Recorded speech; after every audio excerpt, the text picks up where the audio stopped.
I was 18 years old when I got married. I belonged to a very conservative family, a Baloch family, where good daughters never say no to their parents. My father wanted me to get married, and all I said was, if that makes you happy, I'll say yes. And of course, it was never a happy marriage. Just about after 2 years of getting married, about 9 years ago, I met a car accident.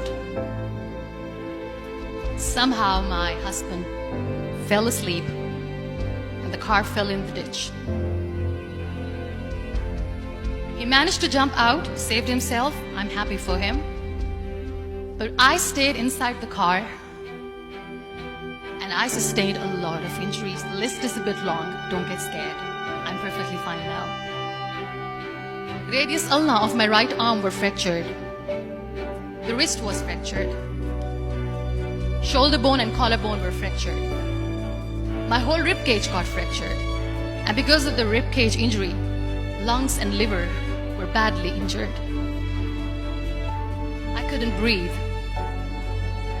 I lost urine and bowel control. That's why I have to wear the bag wherever I go.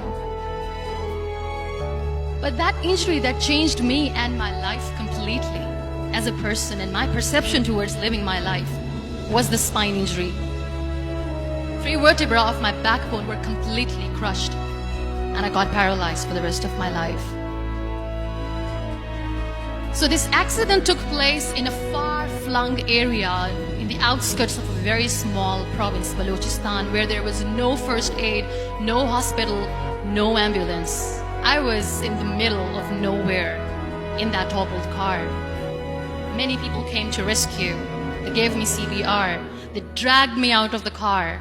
And while they were dragging me out, I got the complete transection of my spinal cord. I finally ended up in a hospital where I stayed for 2.5 months. I underwent multiple surgeries. Doctors have put a lot of titanium in my arm. There's a lot of titanium at my back to fix my back. That's why people in Pakistan call me the Iron Lady of Pakistan.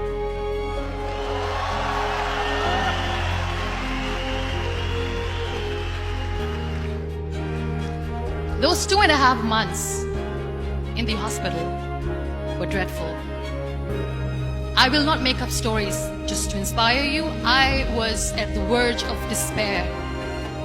One day, doctor came to me and he said, well, I heard that you wanted to be an artist, but you ended up being a housewife. I have a bad news for you. You won't be able to paint again because your wrist and your arm are so deformed, you won't be able to hold a pen again. And I stayed quiet. Next day, doctor came to me and said, your spine injury is so bad, you won't be able to walk again. I took a deep breath and I said, it's all right. The very next day, doctor came to me and said, because of your spine injury and the fixation that you have in your back, you won't be able to give birth to a child again. That day, I was devastated. I still remember, I asked my mother, why me? And that is where I started to question my existence. Why am I even alive? What's the point of living? I cannot walk, I cannot paint, fine, I cannot be a mother. And we have this thing in our heads, being women, that we are incomplete without having children. I am going to be an incomplete woman for the rest of my life. What's the point? So my mother said to me, this too shall pass. God has a greater plan for you. I don't know what it is, but He surely has.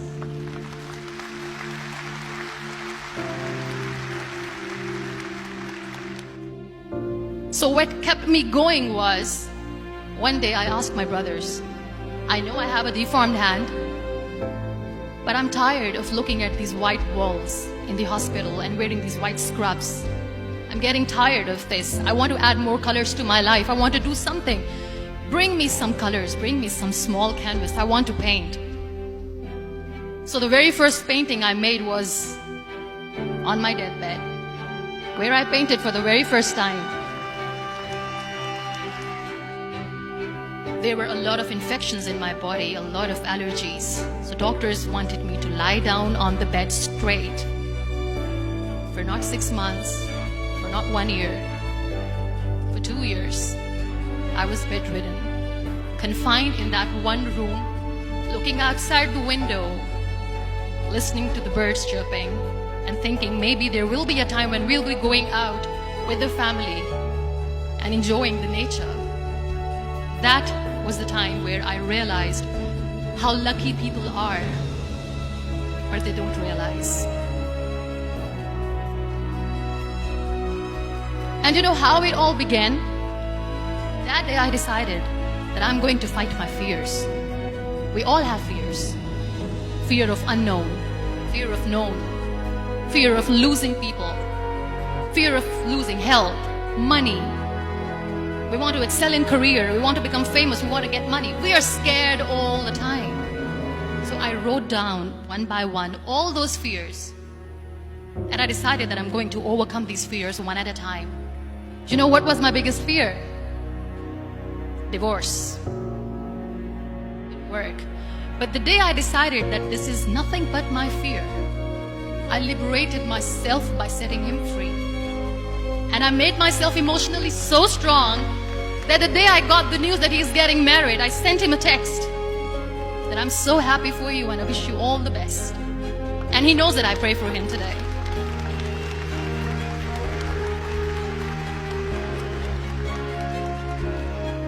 My biggest fear, number 2, was I won't be able to be a mother again. And that was quite devastating for me. But then I realized there are so many children in the world, all they want is acceptance.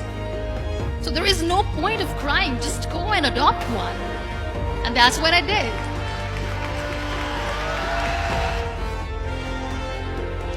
So when you accept yourself the way you are, the world recognizes you.